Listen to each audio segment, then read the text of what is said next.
Well, a design charrette basically is a design workshop, and we had a huge design charrette at East Palo Alto City Hall. And at this design charrette, we were inviting people of the community to come on in, experience or showcase what we were trying to do, but also get information and ideas from them to kind of inform what the final product was going to be like.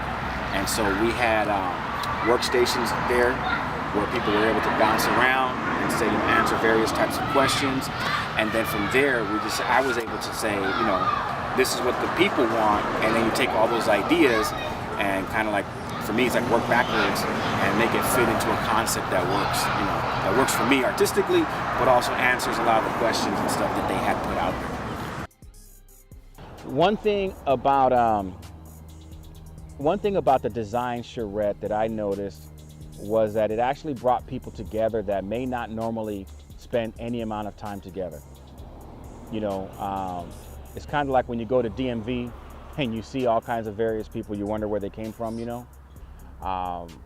but you saw just such a wide, diverse group of people from, people who didn't speak English that were there and wanted to communicate their ideas, older folks and very young folks, people that were clearly into, say, goth, side by side with young folks who were into hip hop, next to people that were, stakeholders in the community and stuff. And so I don't know where these folks would normally say get together and share ideas, but the design charrette allowed that to happen. And to me, that's something that I thought it was interesting too.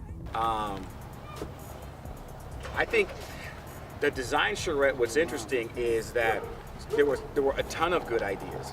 Like, you could have walked out of there doing, 10 different murals, let's say,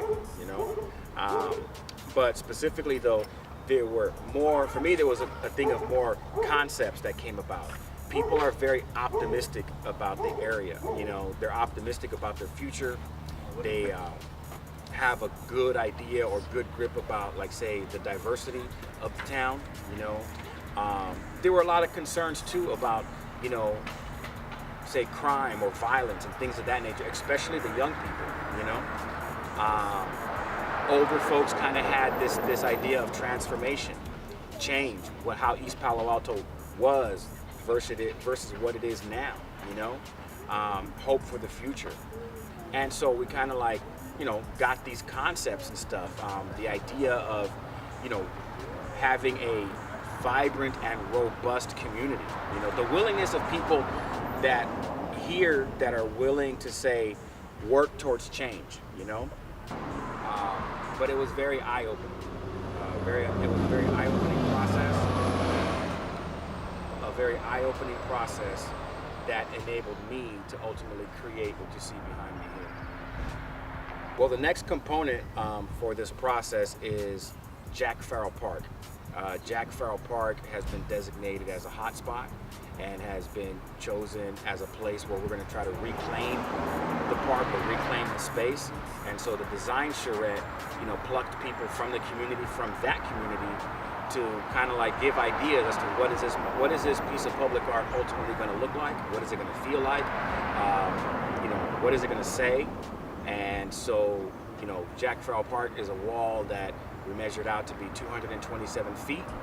And so the idea is, we don't want it to be like your standard mural, because the standard mural kind of fits into not a square space, but a more rectangular space. This thing is incredibly long.